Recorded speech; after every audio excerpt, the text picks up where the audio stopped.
Hello and welcome to the AVRUM ROSENSWEIG show. Welcome to one of the internet's best podcasts, where we dive deep into the lives of the extraordinary and fascinating people who leave an indelible mark on our world. Join us as we explore their captivating stories, remarkable achievements, and unique perspectives that shape history and inspire generations. Get ready to embark on a journey through the lives of inspiring people unlike any other.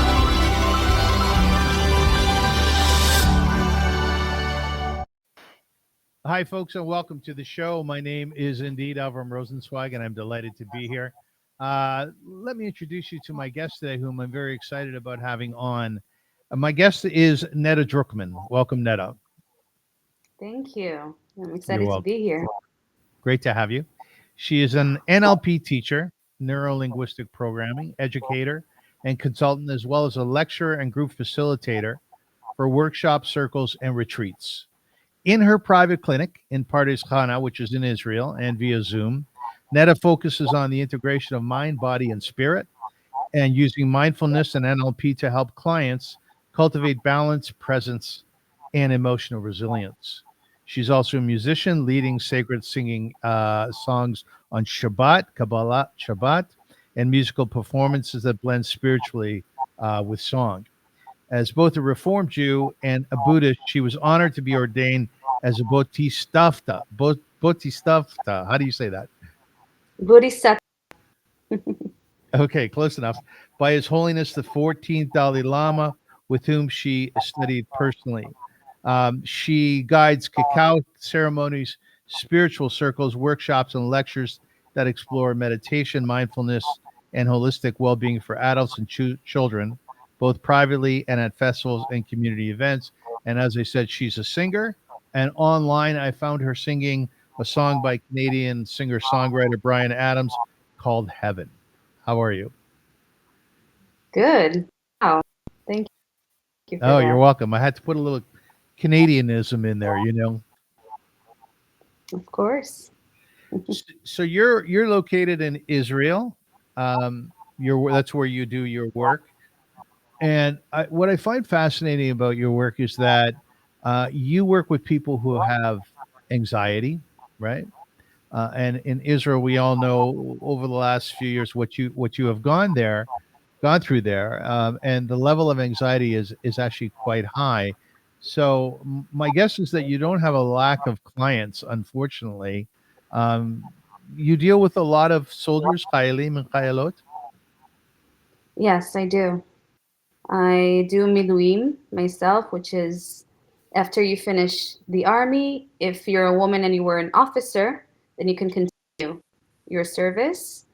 So in that, I host circles for women of soldiers, wives, and for soldiers. Yes. Is there a specific mode of therapy of helping them with their anxiety that would diverge from what you would do with other people who are not in the army?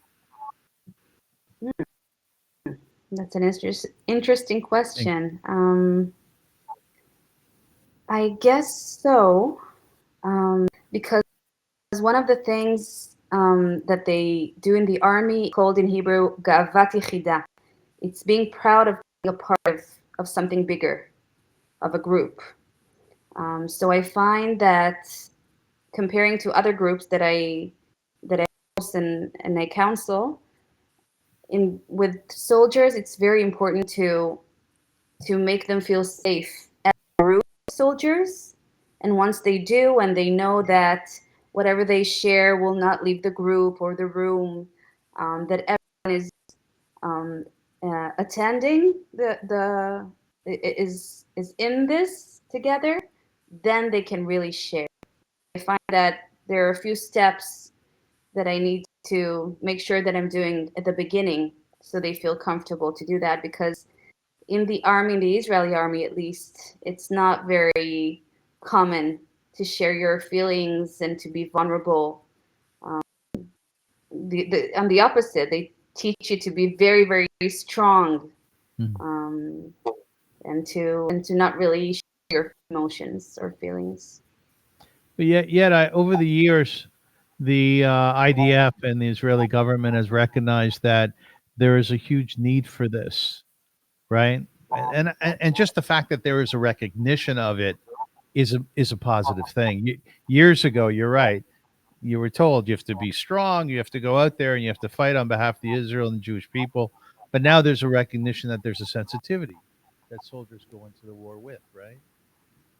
Yes, I remember when I was a soldier myself, there was a big, there was a war, and I remember my friends coming back from battle, and there was one person who was a therapist, a psychotherapist, and she asked them straight from the battle, "Does anyone want to talk about this? Are you all okay?" And obviously they were, and that was it.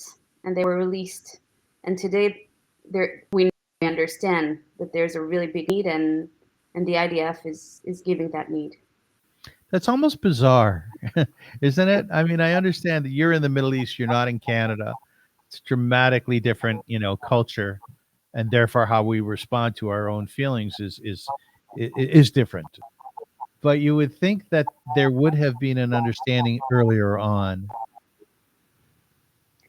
Yes, actually, I think that as a people here in Israel, we're very similar to Canadians, in the manner of very open and open-hearted, and showing our emotions, being very warm. But in the IDF, it took a long time for them to understand this.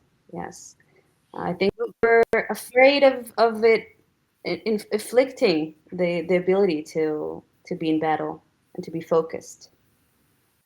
I've actually interviewed many IDF soldiers and people who are involved in the war. I've also spoken to family of hostage members. And you know what? It goes without saying that, and I know I'm not discovering America here when I tell you this, that what they have gone through is enormous on an emotional basis. And if it's a hostage member coming back, the family of that hostage is really impacted by the experience of their son, their brother, their sister, their father enormously, right? And they have to go through years and years of work.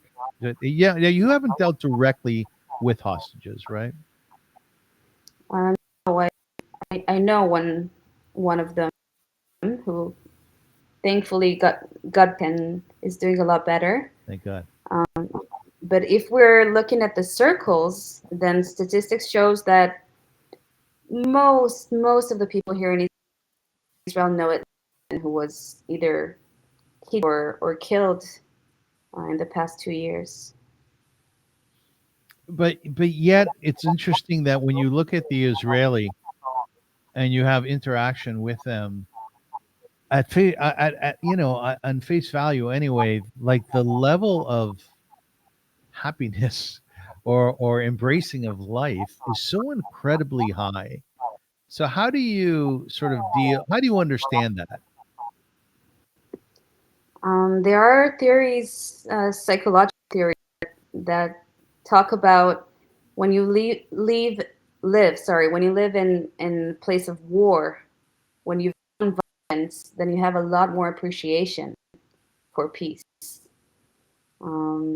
I live in the north of Israel, which is kind of a bubble these days, mostly in the past 2 years. We feel the war less.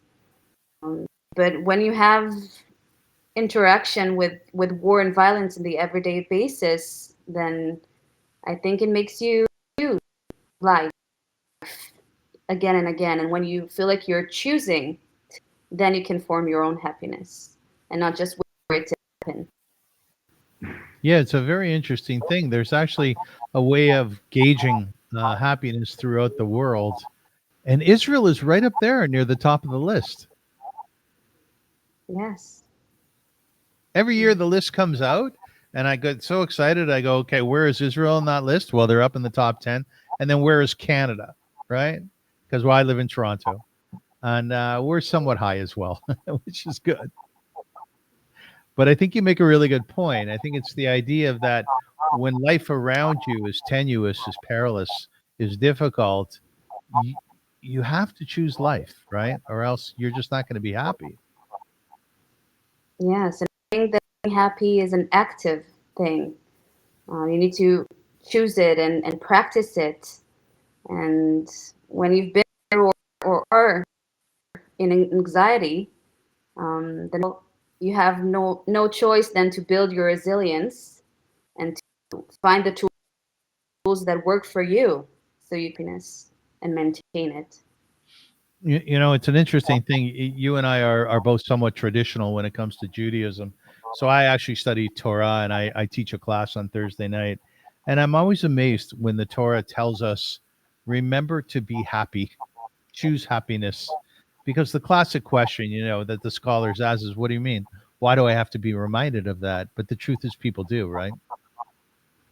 Yes, even every year we have our Memorial Day for soldiers who've lost, and right at Yeah.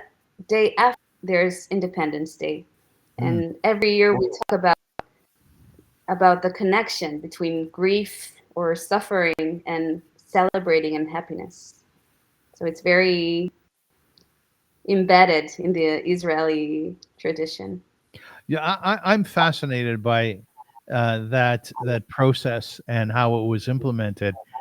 You're right, going from deep sadness about the loss of our brothers and sisters, but then you're right, it finishes and we dive right into Yom Ha'atzmaut.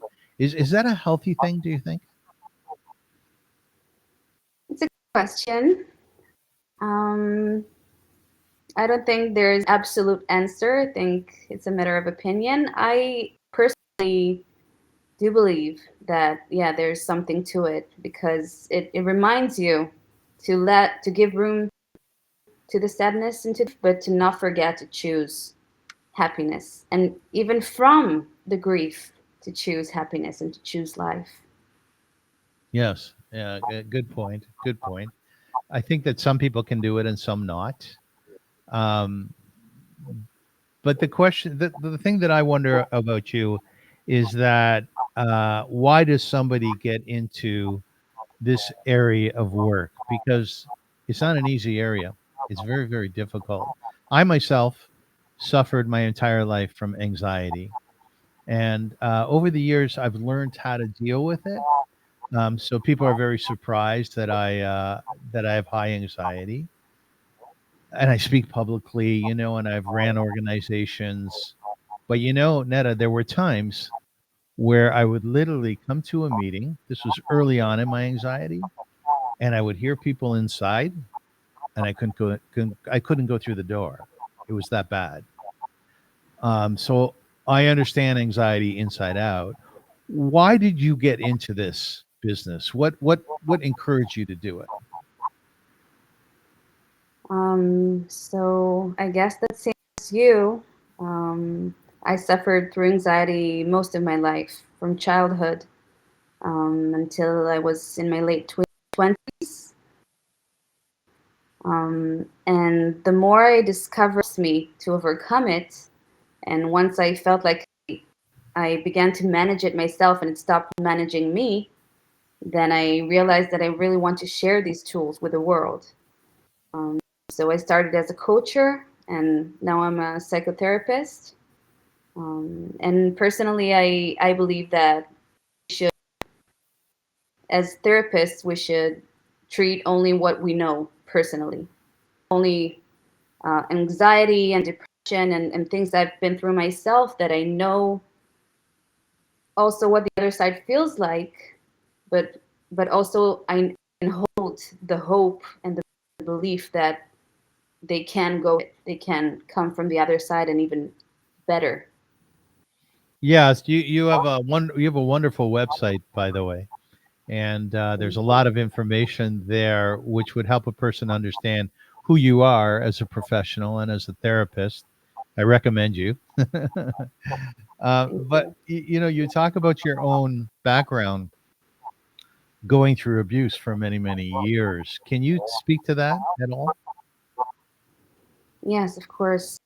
Um, So speaking of soldiers, before I was born, after my parents got married, my dad went to war in Miluim as an officer, and he got injured, which led to him being cognitively, let's say when I was about 7 years old, I felt like I was smarter than him, more mature than him. He is like a kid in many ways, and even he's retarded.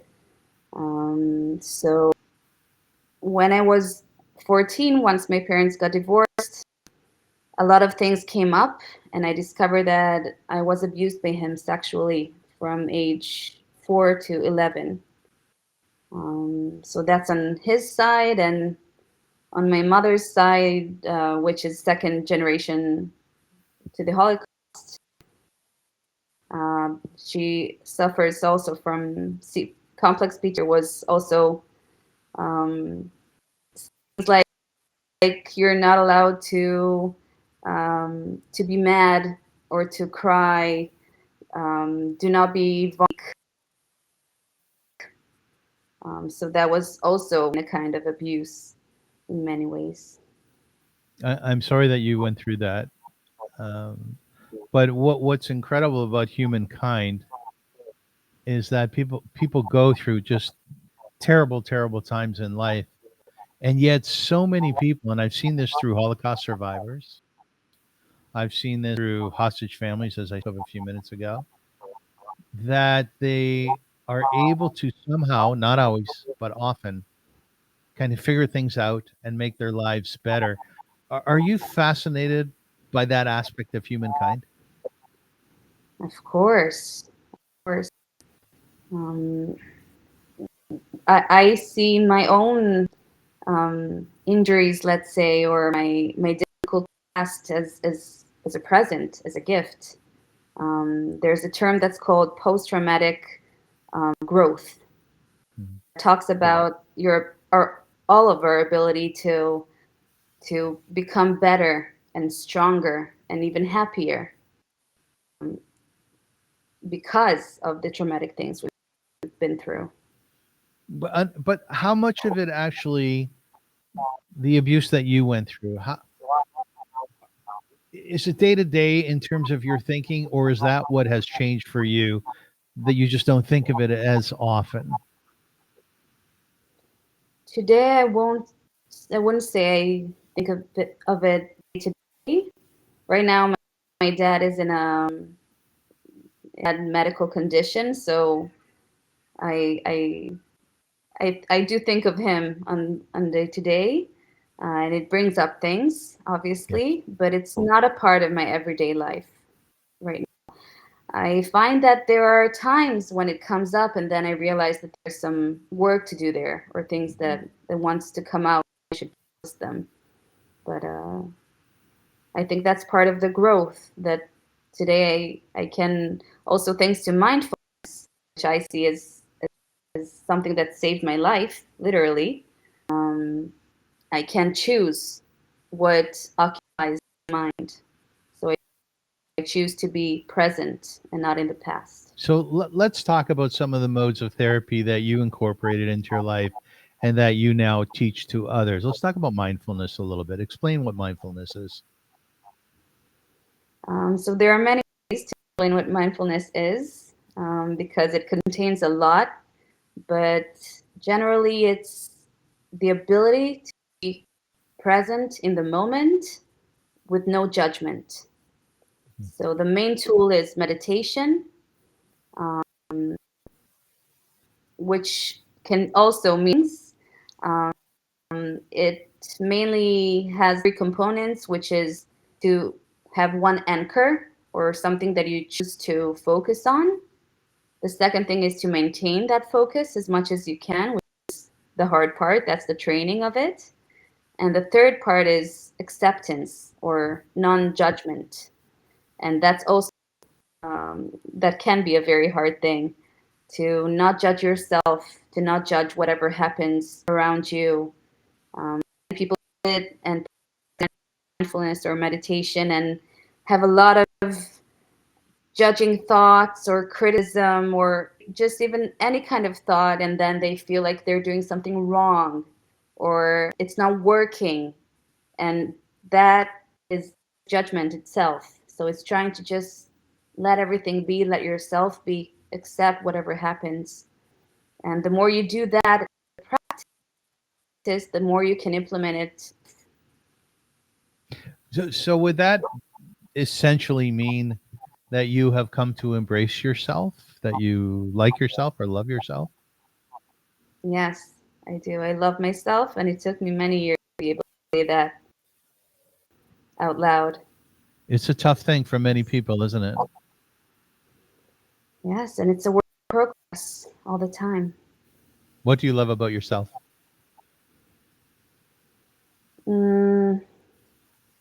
I love courage. The fact that I continue to do the inner work, as we call it. And I love my ability to also see myself, but also see others. In other words, people outside of you, you're conscious of them, you're aware of them. Is that right? Yes. It's a nice thing, isn't it? Yes, it's a gift. It's absolutely. Recently, I've really been working on um, the same thing, not judging others. And what I've found, Netta, is that the less that I judge others, the more I'm infatuated with humankind. You know, like I see the beauty in people and it makes me much happier, right? Yes. And also the less we judge ourselves, the less we judge others. Because usually when we judge someone else, it's because there's a part in us that we don't accept on that on whatever we judge them, we judge ourselves usually, or don't allow ourselves to be. You know, I used to run an organization, a Jewish humanitarian organization here in Toronto called Via Hafta. I actually started it. And I brought a fellow in who is who really was the overseer of foster children in the system. And I asked him how it was that some kids who went through deep abuse and terrible times actually made a life for themselves and were somewhat, successful in life and found a level of happiness. You know what he told me? Very interesting thing. He said that if you find someone in your childhood who actually sees you, and it even takes it a step further, like a teacher who says, Netta, you are an incredible singer, you're an incredible songwriter. And he actually had that experience with a teacher when he was growing up who told the classroom, folks, David is just an outstanding writer. And we're going to have him write the lead article on the Toronto Maple Leafs. Have you ever heard of them? It's a hockey team, sorry. And we're going to have him write the lead article for our newsletter. And he said that in some ways, just being recognized, just being seen, that an adult said, hey, you should know this about yourself, that actually helped carry him throughout much of his life. Does that resonate with you at all? Yes, I think that too.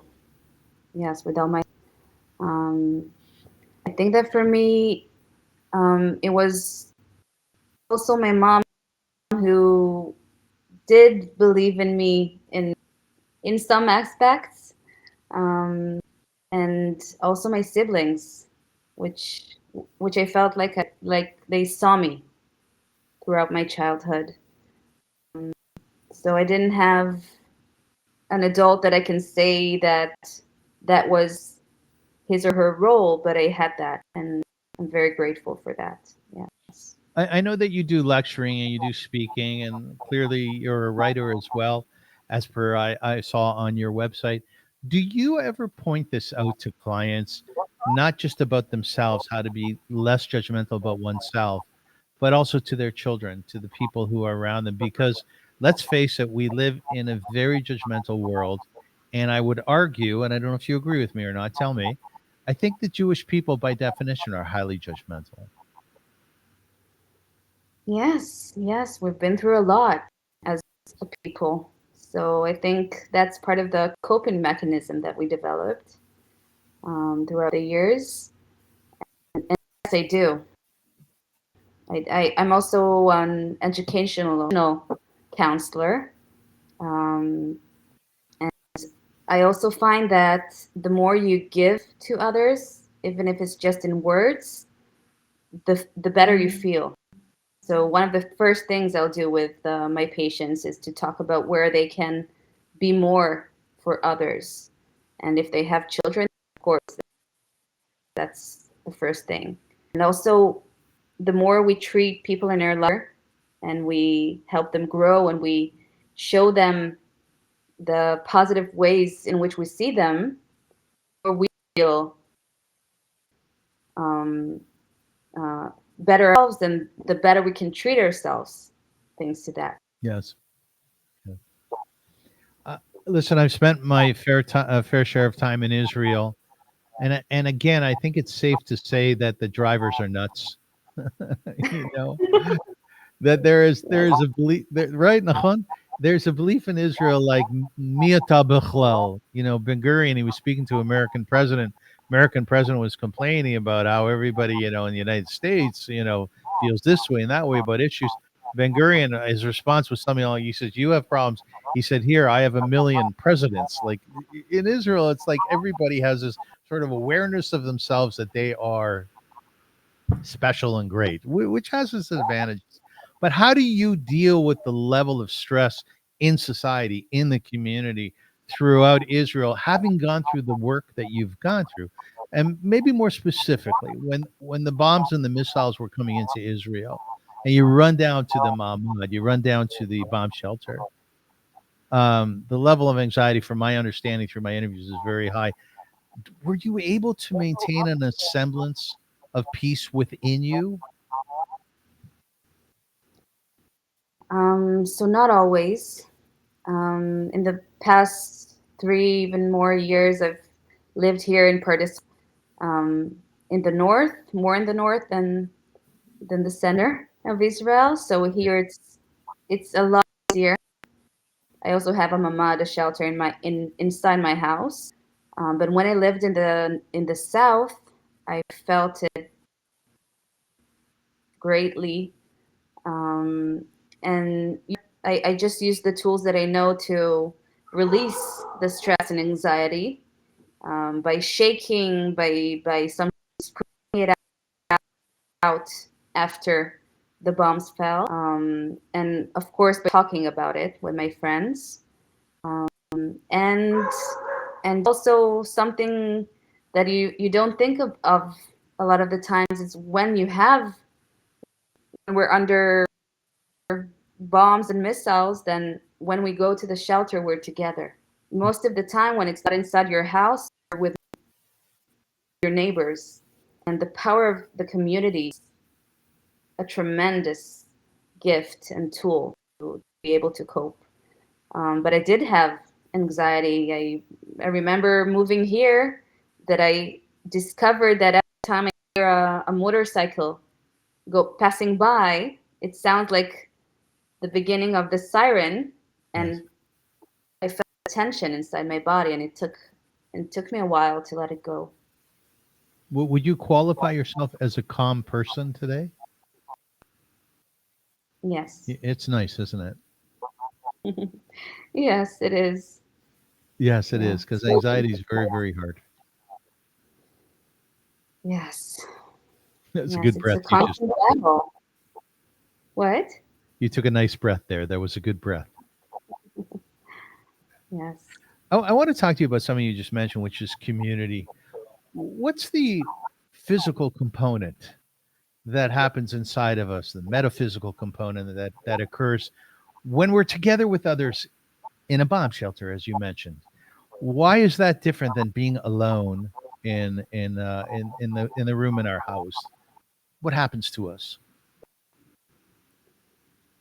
So first of all, whether you're an introvert or an extrovert, we humans are meant to live in a society. So we're wired to need the to need other people. If it's conversations, if it's storytelling, which is in biology, and I think that there are many things, but some of them are both a reflection you get from other people to feel like you're being seen or heard.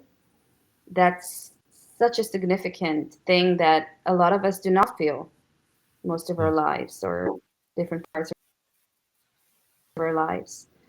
And also to feel like when you live in a community, then you feel like giving to others. You have your role in the community, whichever role it is, and that gives us meaning. And meaning is one of the keys for happiness, as far as I believe. Does anxiety play out differently with the introvert versus the extrovert? Good question. Thank you. I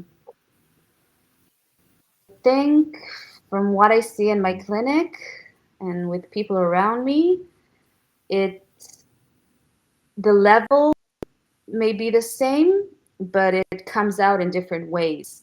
When you're an introvert, usually it will be more of a social anxiety, because the anxiety, it comes from the place that you inside you that you need to change or process, but the way it presents itself depends on the places where you're feel insecure, Yes.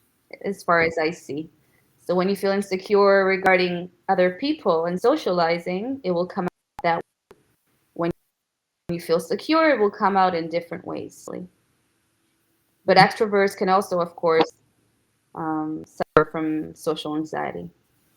I understand from some of my own reading that the difference between an introvert and an extrovert is that an extrovert goes out and gets energized by sort of external things that are happening around them.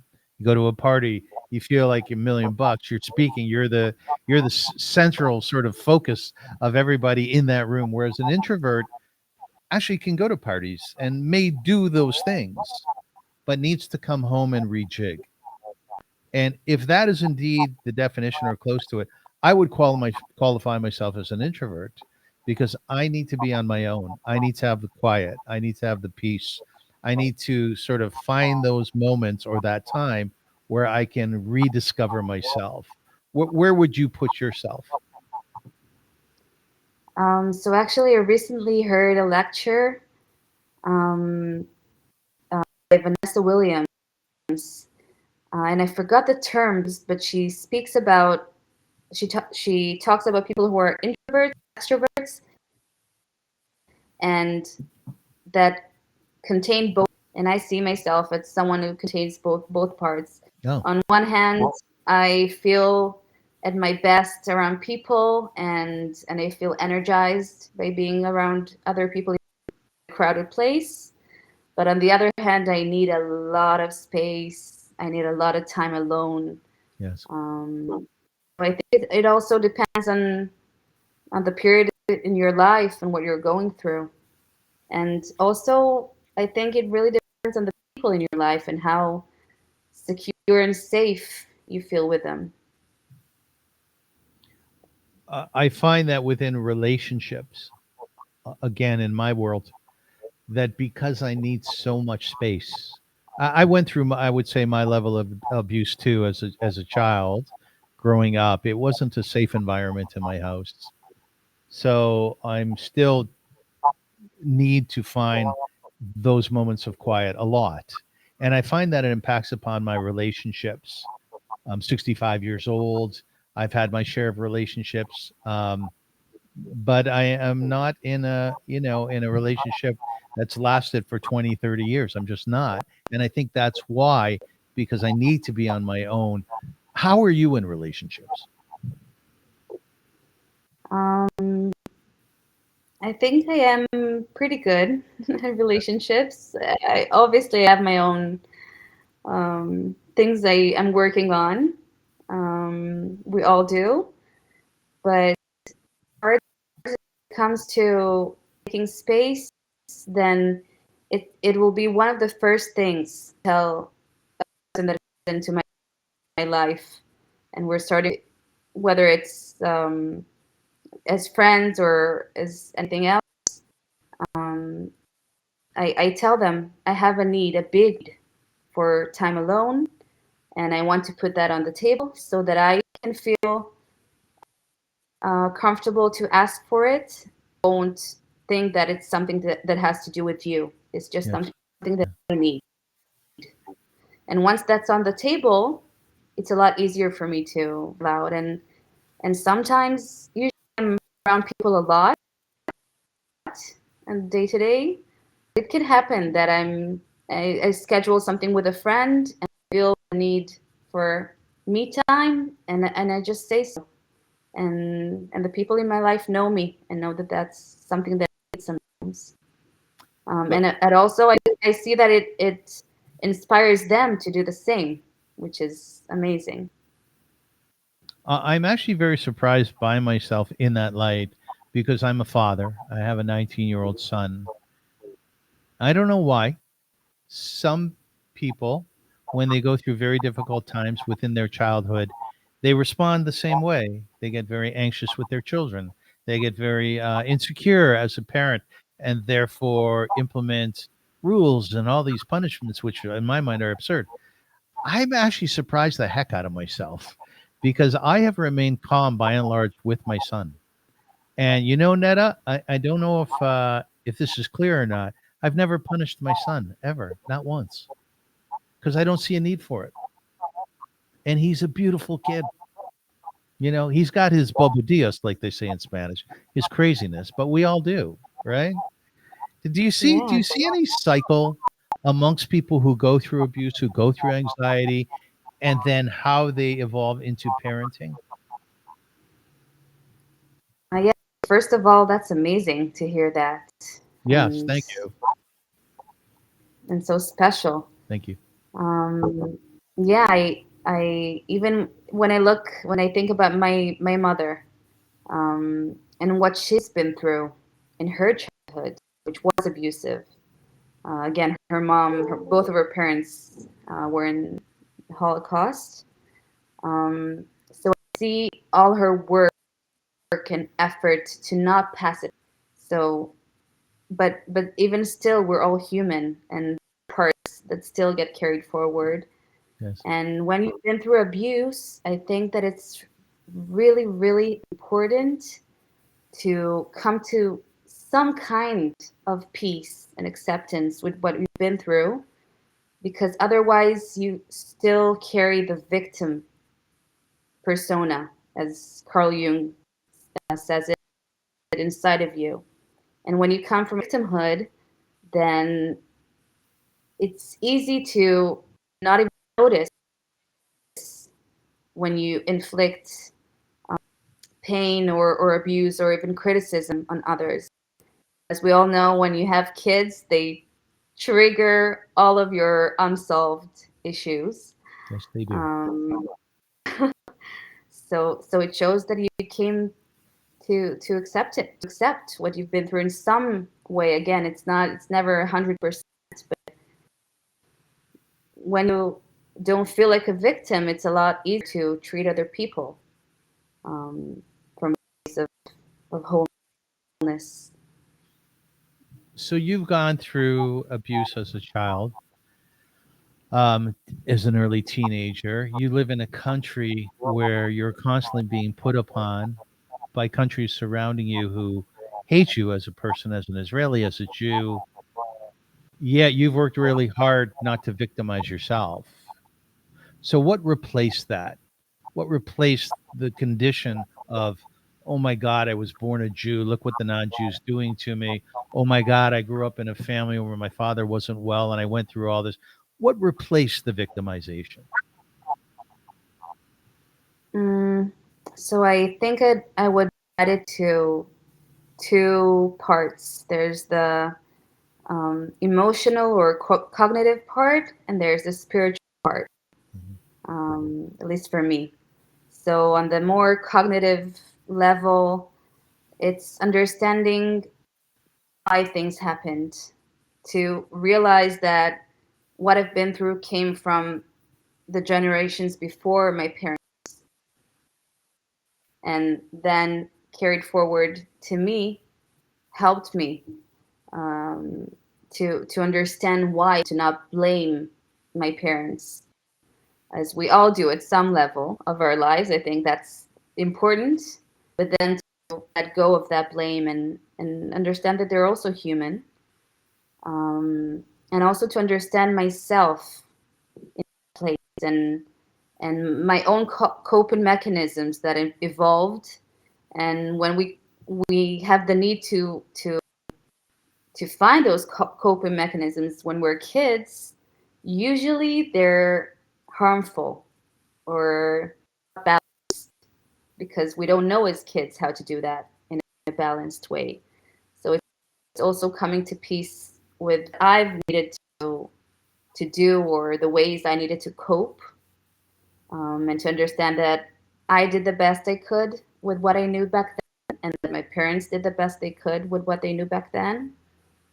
And also emotionally to experience how it is to come from the other side, and all the gifts I got from what I've been through. My ability to see others and to understand others, and to be empathic is thanks to what I've been through. But also the spiritual part is a very significant part for me. In the Kabbalah, we talk about ourselves as souls. Yes. And this body holds our soul. And before we come here to this body, to earth, we choose our path, what we're going to experience in this lifetime, according to the lessons that we want to learn. And for me, it was very, very meaningful to realize I chose this, all parts of this. And I think what if I need to say all this in one sentence, how to letting go of blame.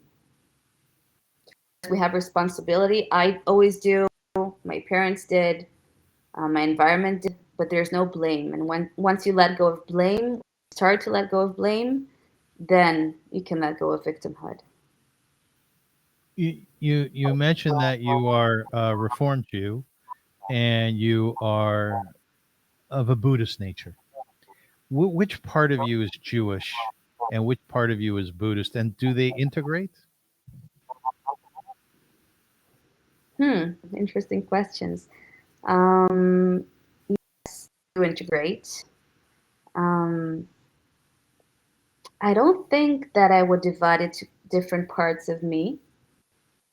Maybe I need to think about it more, but the reason I chose to take Buddhism in is because I felt that it really it goes hand in hand with Judaism. As far as I see it, all of the different I forgot the word, all the different religions came from the same source, from us, and a structure that will help us to through life and all its difficult parts, and to maintain our faith in something bigger. And I think both in Buddhism and both in Judaism, and if you include the Kabbalah in Judaism, so there is so much so similar in both religions. The Kabbalah or the Judaism talks about mindfulness in the way of prayer, in the ways of on everything you eat, mouth or in your body. Even when you use the restroom, you have a prayer, and Yes. it also keeps you in a place of grace, and also being present and maintaining that faith. And as we know, mindfulness came from Buddhism. So Buddhism also speaks about all this, saying grace, being thankful, appreciating what you have, and also being present in the moment. I think part of life, being part of a small people as we are, is that we are more exposed to greatness on a regular basis than perhaps other cultures or nations. I am very, very fortunate to have interviewed some just incredibly astounding human beings, people who are highly evolved, highly successful, beautiful in nature, and just beautiful in terms of their spirit. You spent a little bit of time with someone who really epitomizes this in most people's minds, which is the Dalai Lama. What was that like for you? I do have was just a few days, but I'm so thankful for every moment. Um, What was he like? Peaceful, loving, and funny. Was he? He's Yeah, he is fun. so lighthearted. Um, he's so kind. I can, even when I see him, I can feel his presence. You can see the big smile on my face. It's not just this, I have a duty, I have Yeah. so much responsibility, which he does. And if you think of the responsibility he has and what he's been through, it's insane to realize how peaceful he is. But he's so um, he comes from a place where he sees us all as equal, and it's beautiful to see how modest he is. And he enjoys life. He has such a joy that's contagious. You can smiling listening to his teachings. What do you think in his mind, or perhaps in yours now? How does that look? The equality of humankind. What does that look like? What do you mean by equality of? You said that the Dalai Lama sees us as all being equal. Define what you think that is. So first of all, we're all human, and I see, and also he does, us as part of nature, as part of this earth. Actually, we came from this earth, from nature, and also on the spiritual level, we all came here. God created, Yes. and each of us has um, our own weaknesses and things we need to work on. And it's very easy to judge others, which are not like.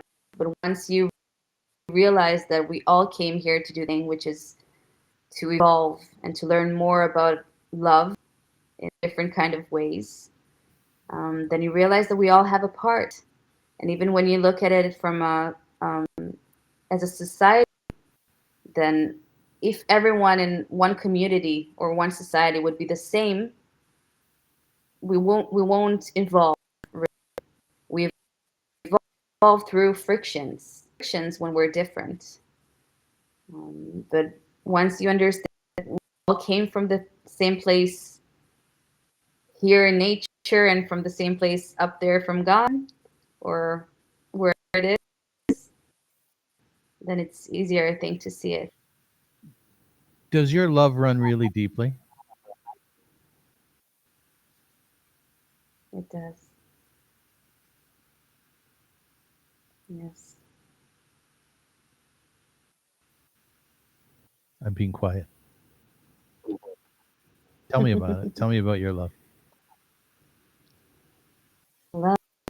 Um, Actually, what comes up now is that it's been a progress for me in my life. When I was younger, I had so much love to give, and I was told I was too much, that I need to tone it down.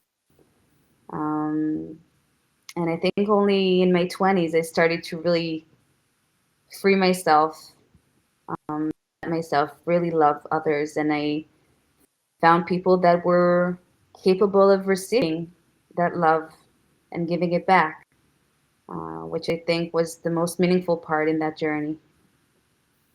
Um, and yeah, I have so much love And I think it's also thanks to my faith.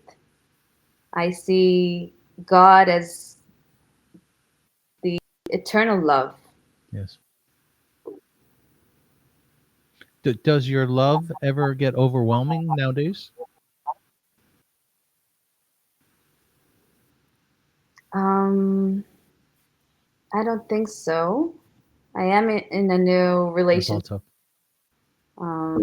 So cute. So it takes, like, I have moments when I need to sit down and feel like I'm widening myself to receive all that love, and I sometimes physically do something like this to feel like I can embrace all that love. And if we're not used to receiving love, then it can be really difficult to learn how to do that. We're not used to it, so it feels like something strange, even scary. I do find myself sometimes the need to stop and integrate into it. So you are deserving of deep love, Yes, which is a really nice place to be, isn't it? yes. I believe we all are, but we don't realize it a lot of the times. You know, Ned, I heard a beautiful thing recently. The idea of that we're all created in God's image. It's Katuba Torah. It says that in the Torah. And someone explained it to me that if God is love and God decided to create us, then there must be something very special about us, right? And I thought that's beautiful. That really works well for me, right? Because never before has there ever been a Netta Druckman. Throughout the 6,000 years of creation, or 2 billion, whatever your predilection is. And never will there be another Netta Druckman. And therefore, the outcome of that is the thought behind it is that God felt that you were special enough, being created in His image or her image, to make you and to send you down to this earth and to be here and to spread your love and spread your ideas. I thought that was a fascinating idea. I think that's very, very beautiful. Yes, and it also, Yes, please go ahead. I think it's also really helps to come to acceptance with ourselves. Parts realizing that we were meant to be this way. Of course, we should always um, try to evolve and to grow as much as we can, but to accept the way God created us. And no matter what our job is or how our life looks like, we all have a role here on earth. Netta, for those people who are watching and listening to this interview who are experiencing varying degrees of anxiety, and per my perspective here in Canada, in Toronto, anxiety levels are extremely high. Like I'll sit around a table on Shabbat or on a holiday or at a party, and I'll see people not breathing well, right? And getting very nervous about those who are around them. Sometimes you'll see people walk out and, to find their own sort of space because they're uncomfortable. For those people who are experiencing anxiety at different levels, what is your advice to them in terms of enhancing their lives? Um, so first of all, it's to remember that you're not alone with your anxiety. One thing with anxiety is that a lot of the times it's invisible, and we're the only ones who are experiencing this, and everyone else is at peace and happy in their life, and we feel so lonely with our experience, and then we don't share it with others. Yes. Um, so I think the first thing, the second thing is to share our anxieties with others, and most of the time, if not all the time, the other side will also share their own insecurities or anxieties because we have them at some level. I haven't met one person who didn't experience some level at some point of his life. Um, and once we share it, it becomes its power becomes weaker. Because a lot of the anxiety is there something wrong with me? Is this normal? Will Yeah. this ever go away? The more we talk about it, we realize it is normal. It's okay that it's here. You're great as you are, with or without anxiety, and that it can, I don't know, away forever, but we can all manage it and learn how to manage it. Now with the internet, we have so many tools out there. And also on my YouTube page, mostly in Hebrew, but I have many tools that I teach that helps us to cope. Where can people find your website? What is nettadruckman.co.il, or just to look for my name on Google. And yeah, also on my YouTube page. You've done a very fine creative job of making that website, by the way. If I could give you one piece of advice, I think because I listened to you on YouTube sing, and there's a number of different videos of you singing within a choir or singularly, I think it would be kind of cool if you added music to your therapeutic tools. You know, some people do that. There's art therapy, there's all kinds of therapy, and singing therapy, right? Yeah, are you familiar with laughing therapy? Have you ever heard of that? Yes, it's wonderful. Right? Yes, I love definitely. getting together with people and just laughing my head off. And sometimes I'll ask people because I'm an interviewer. I'll ask people very strange questions. People get tired of me sometimes. I'll say, "When was the last time you laughed your head off?" Right? And some people say, "You know what? It's been a long time. We need to laugh, right?" Yeah. Yeah. People strive to be happy, but we don't talk as much about being joyful and Yes. enjoying life and laughing. And if we spoke about coping mechanisms, then usually we divide them to the less healthy ones and the more healthy ones, healthier ones. And I believe that laughter or humor is the healthiest one. To laugh at ourselves and at our lives and at our problems. It also brings us together, laughter.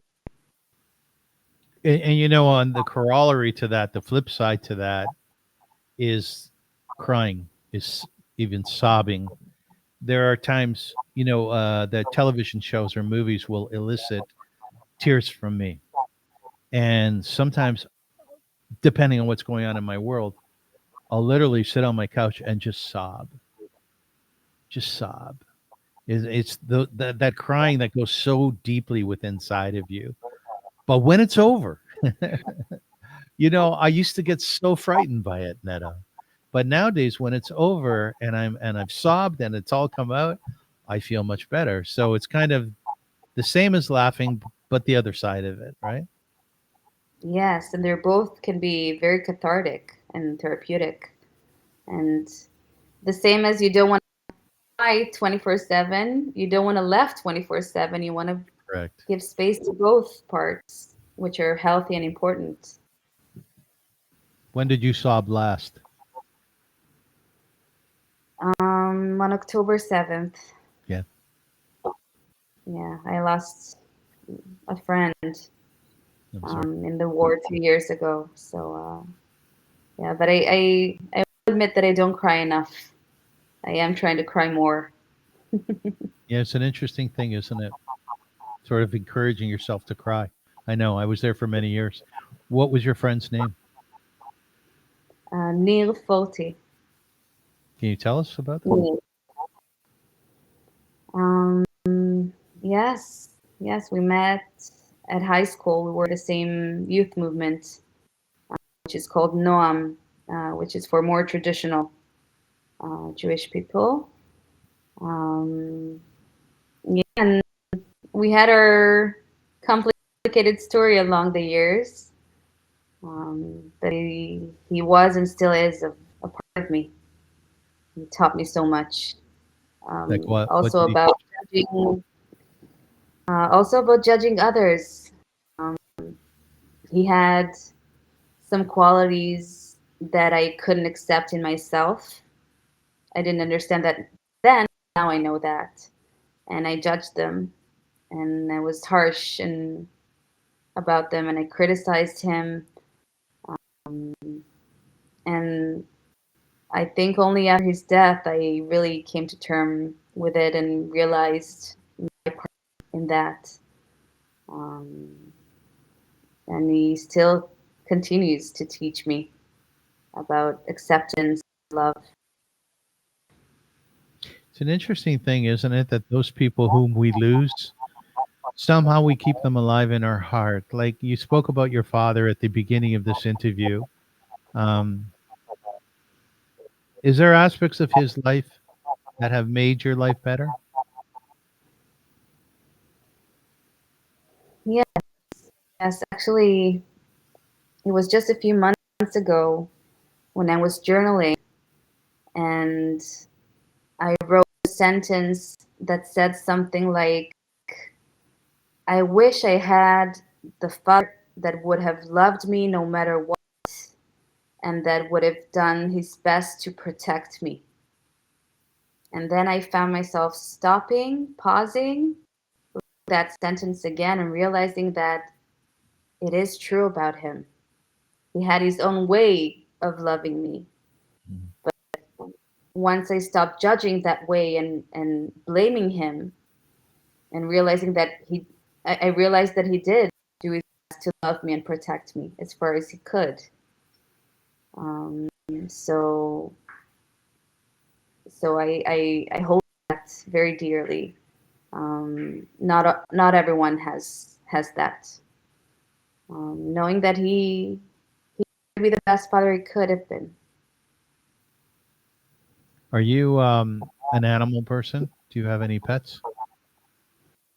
Yes, not currently, but until recently I had a dog, What kind? What a kind of very dog? good dog, um, lovable, a lab and a pit bull Huh? combined. Interesting. Yes. I must tell you, as we wrap up here, that your face exudes joy and happiness.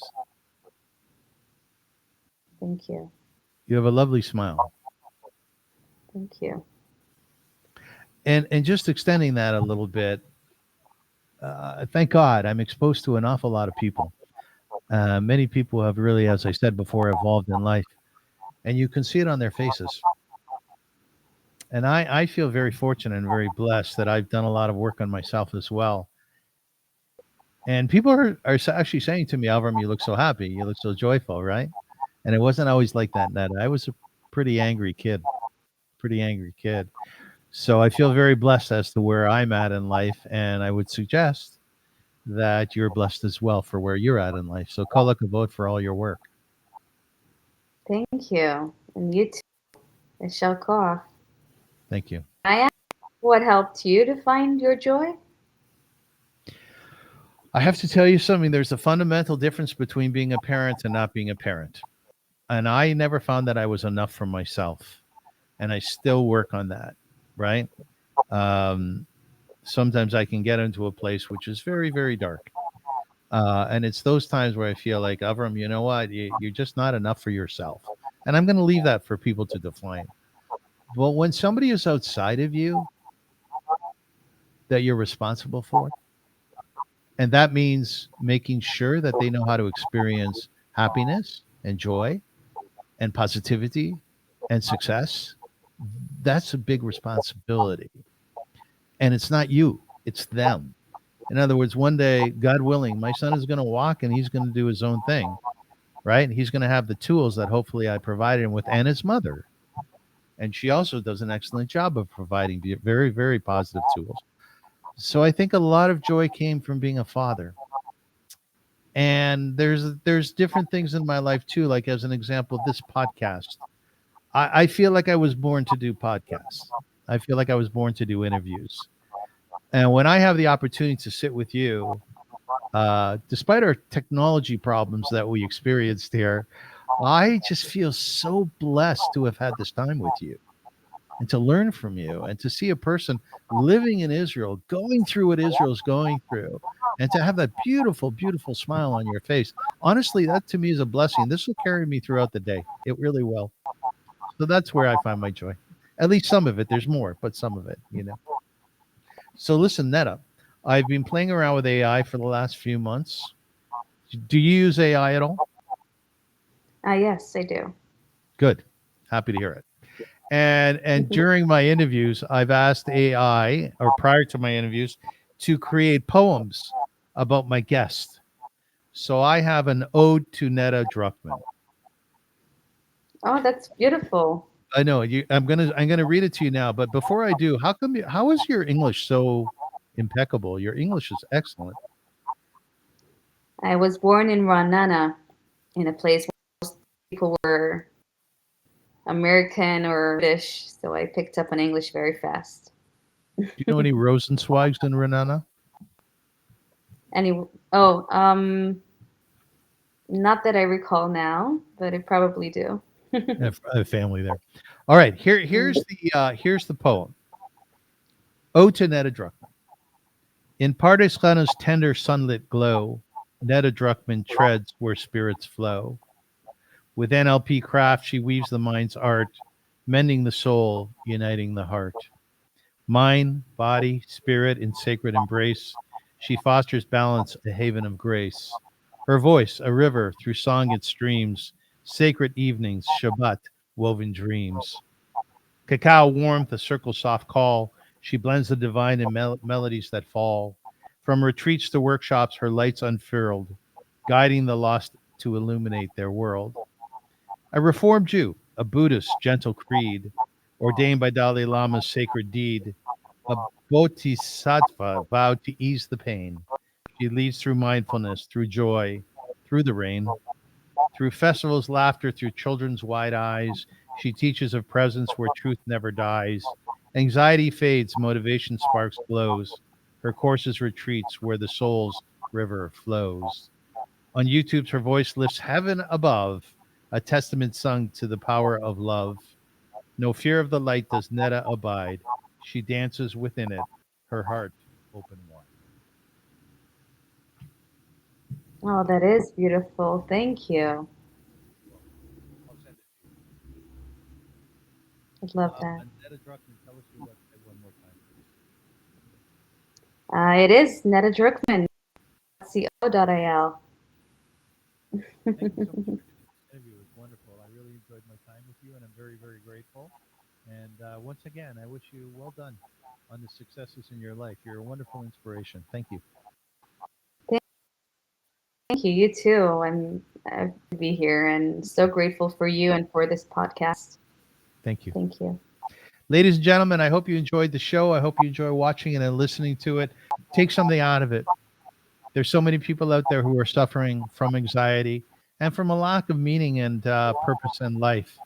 And I think that what you can glean from our discussion together today is that there's great potential within humankind to find that place of peace, to find that place of joy, to find that place where you're not judgmental of others, but even more so, not judgmental of yourself, at least to an extent where you can embrace and like yourself and even love yourself. It works. It's possible. And if you need some tools and if you need some help, I have a great therapist that you can go to, and her name is Netta Druckman. So until we meet again, kol hakavod, as we say, Am Yisrael Chai, the nation of Israel lives. And I look forward to being with all of you again soon. Once again, Netta, thank you so much. And we will see you soon. Take care. Sei gesund, like they say in Yiddish. Bye-bye. Goodbye.